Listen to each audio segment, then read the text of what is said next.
नमस्कार। आकाशवाणी जयपुर अजमेर से प्रस्तुत हैं प्रादेशिक समाचार।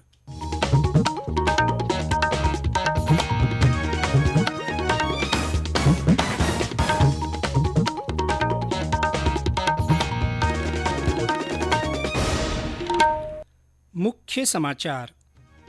केंद्र सरकार ने अगले 500 दिनों में 25,000 नए दूरसंचार टावर लगाने के लिए 36,000 करोड़ रुपए मंजूर किए।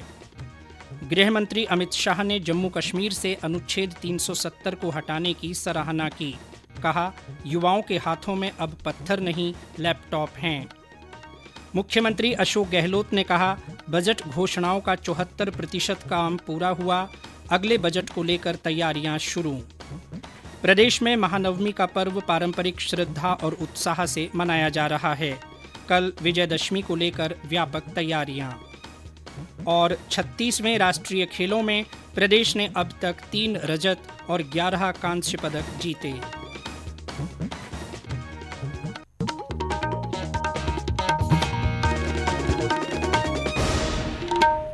समाचारों के साथ मैं जितेंद्र सिंह पूनिया। और अब समाचार विस्तार से।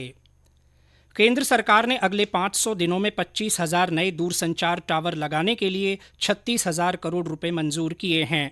इलेक्ट्रॉनिकी और सूचना प्रौद्योगिकी मंत्री अश्विनी वैष्णव ने नई दिल्ली में राज्यों के सूचना प्रौद्योगिकी मंत्रियों के डिजिटल इंडिया सम्मेलन के समापन समारोह में कहा कि टावर स्थल की सूची राज्यों के परामर्श से तैयार की गई है और इसकी आगे भी समीक्षा की जा सकती है।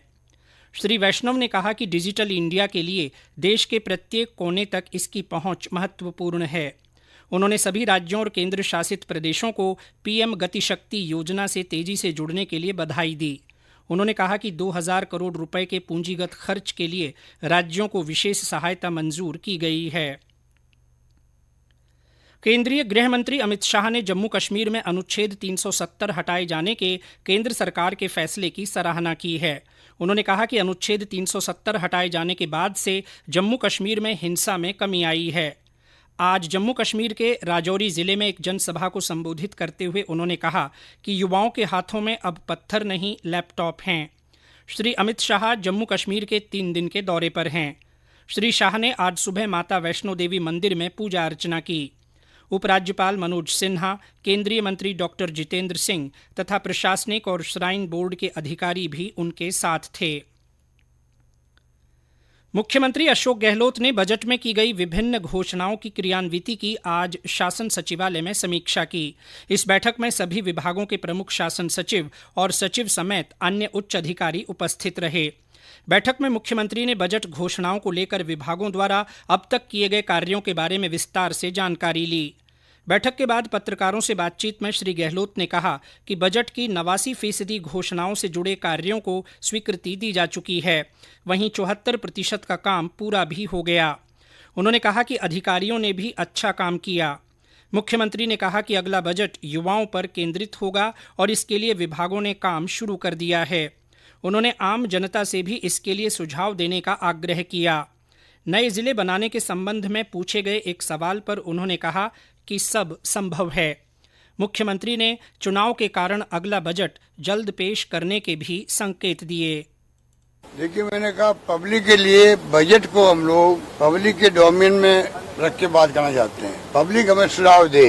वैसे हम प्री बजट मीटिंग करते हैं हर वर्ग के साथ, आपको मालूम है। मैं प्रदेशवासियों से कहना चाहूँगा, कुछ सुझाव आपके हों तो आप वो सुझाव भेजिएगा हमारे पास में। हम चाहेंगे उन सुझावों को हम लोग एग्जामिन करें, जो संभव होगा उसको हम लागू करें। फरवरी मार्च में बजट आते भी हैं, कोई 15 दिन पहले आ जाए, 1 महीना पहले आ जाए, अलग बात, पर वो मैं समझता हूँ कि उसमें देरी नहीं होगी। बाद में सबको इलेक्शन में जाना पड़ता है, तो चाहे पक्ष हो इधर पक्ष हो, सब चाहते हैं भाई बजट जो है टाइम पे आए, टाइम पे पूरा हो। तो हम भी चाहते हैं कि विपक्ष को मौका मिले हमारे खिलाफ बात करने की। डेमोक्रेसी है।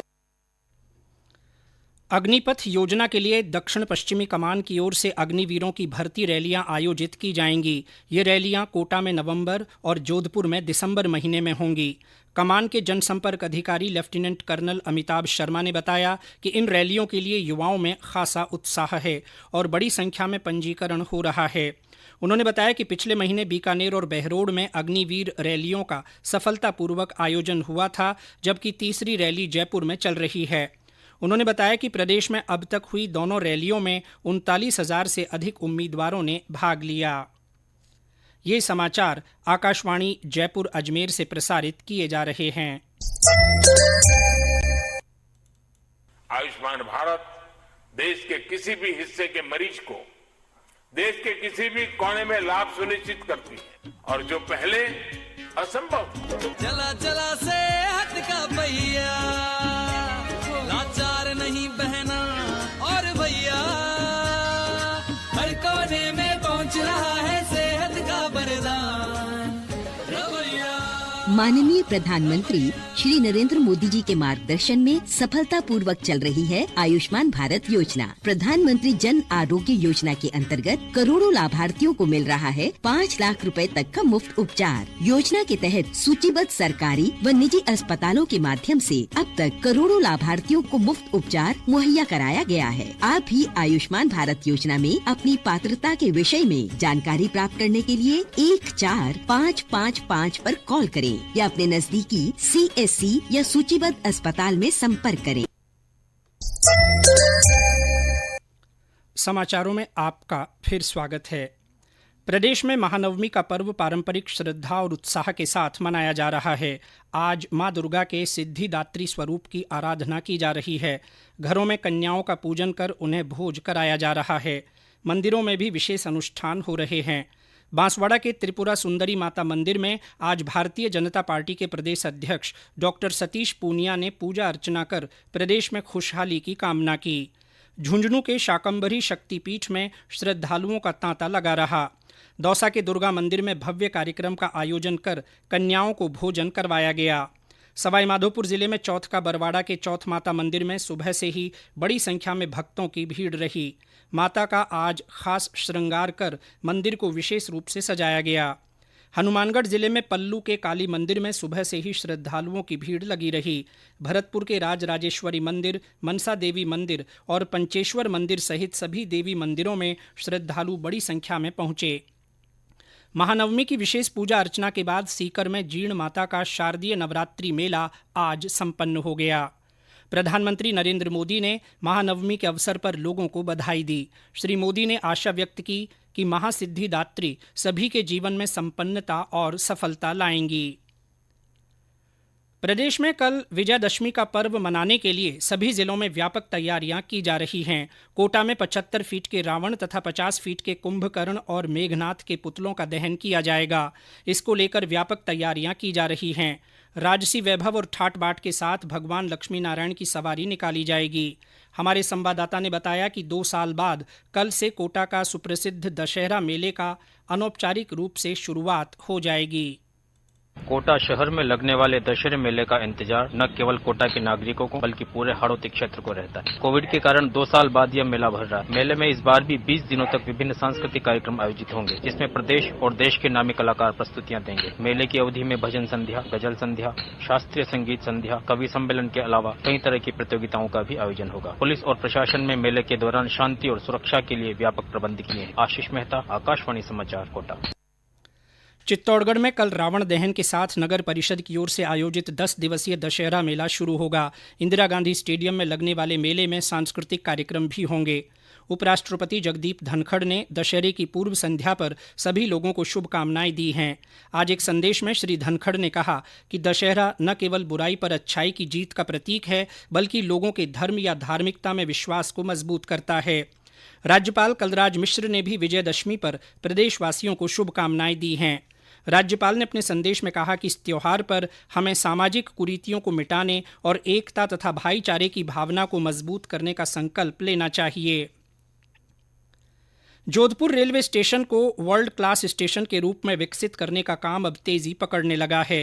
रेल भूमि विकास प्राधिकरण ने इस स्टेशन के पुनर्विकास के कार्यों का टेंडर जारी कर दिया है।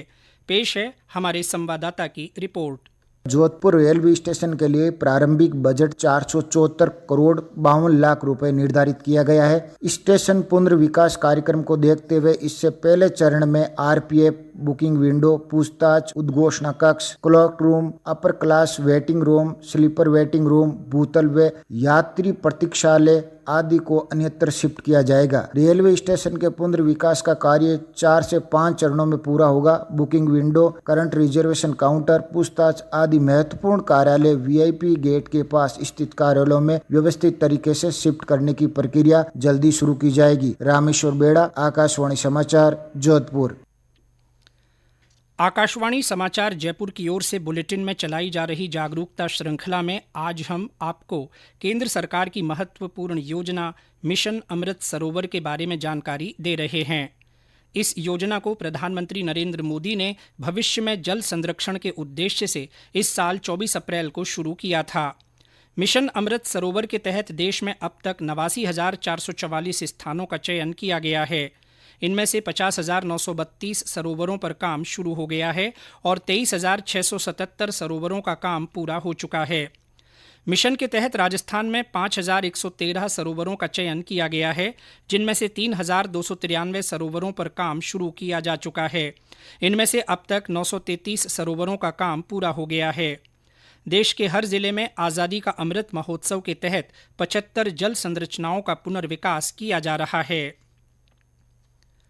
36वें राष्ट्रीय खेलों में आज चौथे दिन राज्य के रामवीर सिंह ने पोल वॉल्ट में 4.90 मीटर का स्कोर कर कांस्य पदक अपने नाम किया। प्रदेश की साइकिलिंग टीम ने आज एक और कांस्य पदक तथा रोइंग की टीम ने भी आज अपना दूसरा कांस्य पदक जीता। राज्य की महिला स्क्वैश टीम भी सेमीफाइनल में पहुंच गई है। राष्ट्रीय खेलों में अभी तक प्रदेश ने 3 रजत और 11 कांस्य पदक जीते हैं। पदक जीतने वाले प्रदेश के सभी खिलाड़ियों को राजस्थान राज्य ओलंपिक संघ के अध्यक्ष रामअवतार सिंह जाखड़ ने बधाई दी है। गौरतलब है कि राष्ट्रीय खेल गुजरात के 6 शहरों में आयोजित किए जा रहे हैं। इन खेलों का समापन 12 अक्टूबर को होगा। राज्य में बारिश का दौर थमने के साथ एक बार फिर तापमान बढ़ने लगा है। प्रदेश के कई जिलों में दिन का तापमान 35 डिग्री सेल्सियस से ऊपर दर्ज किया जा रहा है। वहीं कुछ जिलों में रात के समय तापमान गिरने लगा है। हनुमानगढ़, अलवर, धौलपुर और सीकर जिलों में रात का पारा 20 डिग्री सेल्सियस से नीचे मापा गया। मौसम विभाग ने अगले 4 दिन कोटा तथा भरतपुर संभाग में कहीं कहीं हल्की से मध्यम वर्षा की संभावना जताई है। विभाग ने गुरुवार तथा शुक्रवार को दोनों संभागों के कुछ जिलों में बिजली गिरने की चेतावनी भी जारी की है। भारत के व्यापारिक वस्तुओं के निर्यात में इस वर्ष अप्रैल से सितंबर महीने के बीच पिछले वर्ष इसी अवधि की तुलना में 15% वृद्धि हुई है। इस तरह भारत का निर्यात अप्रैल से सितंबर की अवधि में 2 खरब 29 अरब अमरीकी डॉलर तक पहुंच गया है। वाणिज्य और उद्योग मंत्रालय ने कहा है कि इस वर्ष देश ने सितंबर में 32 अरब अमरीकी डॉलर से अधिक के निर्यात की उपलब्धि हासिल की। सूचना और प्रसारण राज्य मंत्री डॉक्टर एल मुरुगन ने विश्वसनीय और सच्ची खबरों के लिए आकाशवाणी और दूरदर्शन की सराहना की है। उन्होंने कहा कि प्रसार भारती के दोनों संगठनों ने सरकारी कल्याणकारी योजनाओं के बारे में जानकारी के प्रसार के साथ साथ भारतीय संस्कृति और इतिहास और राष्ट्र के मूल्य के बारे में जागरूकता पैदा करने में प्रभावी भूमिका निभाई है। डॉक्टर मुरुगन आज नई दिल्ली में ग्लोबल न्यूज़ फोरम को संबोधित कर रहे थे।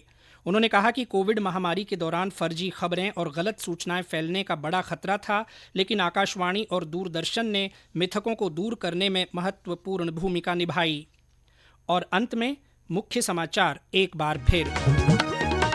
केंद्र सरकार ने अगले 500 दिनों में 25,000 नए दूरसंचार टावर लगाने के लिए 36,000 करोड़ रुपए मंजूर किए हैं। गृह मंत्री अमित शाह ने जम्मू कश्मीर से अनुच्छेद 370 को हटाने की सराहना की है। उन्होंने कहा कि युवाओं के हाथों में पत्थर नहीं लैपटॉप हैं। मुख्यमंत्री अशोक गहलोत ने कहा है कि बजट घोषणाओं का 74% का काम पूरा हो गया है। अगले बजट को लेकर तैयारियां शुरू हो गई हैं। प्रदेश में महानवमी का पर्व पारंपरिक श्रद्धा और उत्साह से मनाया जा रहा है। कल विजयदशमी को लेकर व्यापक तैयारियां की जा रही हैं। और 36वें राष्ट्रीय खेलों में प्रदेश ने अब तक 3 रजत और 11 कांस्य पदक जीत लिए हैं। इसी के साथ प्रादेशिक समाचार बुलेटिन समाप्त हुआ। नमस्कार।